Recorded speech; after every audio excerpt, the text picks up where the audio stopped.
তোমরা সবাই কেমন আছো?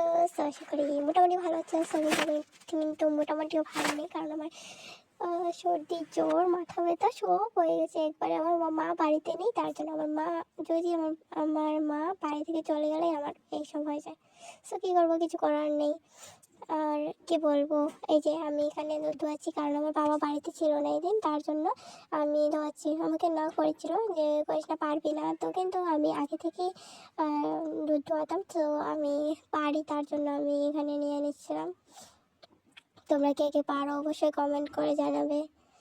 আর আমাদের এই গরুটা একটু দুষ্টু ছিল, তার জন্য আমার মা না করেছিল বারবার যে যাস না, লাথি মারবে, কিন্তু আমাকে মারেনি, অনেক ভালো হয়ে গেছে এখন। সো আমি এখানে তার জন্য দোয়াচ্ছিলাম। তোমরা কে কে পারো অবশ্যই আমাকে জানাবে। আর সবাই ভালো থেকো, সুস্থ থাকো। টাটা, বাই বাই, দেখা হবে নেক্সট ভিডিওতে। সো আমার ভিডিও যদি কোনো ভুল হয়ে থাকে তাহলে মাফ করে দেবেন, কারণ আমি ফার্স্ট টাইম ভিডিও বানাচ্ছি।